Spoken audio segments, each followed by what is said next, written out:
Welcome to the art project. I'm going to do a nocturnal landscape as discovered on the website artescuola.com. Highly recommend you go over there and check out that website. It is fantastic. All kinds of wonderful projects for kids to do.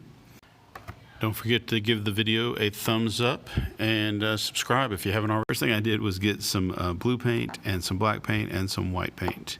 And I started laying down the blue paint and I blended it into the black paint towards the top, and then I washed my brush out and blended it into the white paint near the bottom, or near the middle.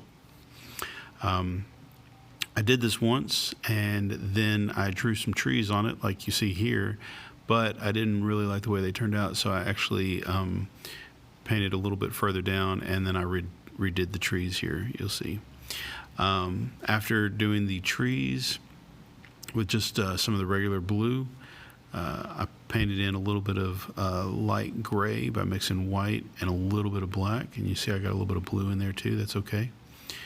And then I put another kind of layer of trees in front of that, and then I decided my trees really needed to be darker, so I added some black to it, and I painted the trees in. Now for the trees, don't agonize over them too much, just kind of be a little bit messy, and they will look like trees in the background and kind of trees or bushes in the foreground.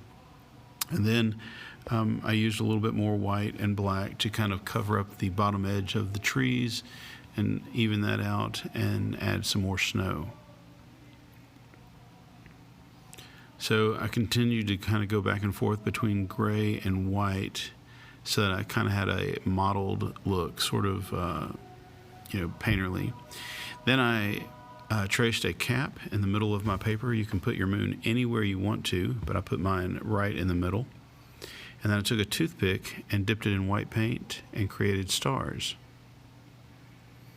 Now, I don't think you can ever have too many stars, but I don't think that I put enough stars when I was making this either. I let my moon dry a little bit while I did the stars, and then I came back and put a little bit more white in the moon. I didn't want to cover up all of it. I wanted it to kind of look like it had craters and stuff on it, but I did add a little bit more white to kind of brighten it up some. I let that dry, and by the way, I let all of the different layers of this dry. And then I just took some regular black paint and I made some pine trees. I used a medium-sized brush to create the trees, and I either turned it sideways to get a skinny tree or flat to get a wider tree. Then I picked out a new brush that was kind of skinny, and it was a pointy round brush, and I used it to make a couple of skinnier trees. And then I used the same brush to create branches all the way up and down my pine trees with little sticks and forks in the branches as it goes up.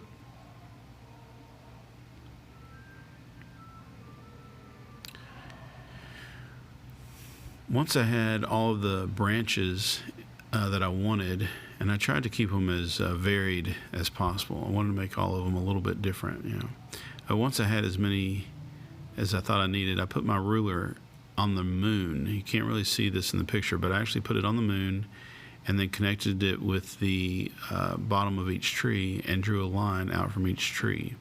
Be careful you don't get your ruler in the paint and then spread it everywhere.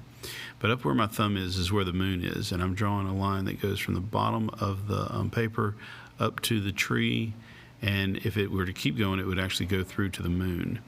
And that way all the shadows kind of look as though they are in perspective and as if they were being cast actually by the moon.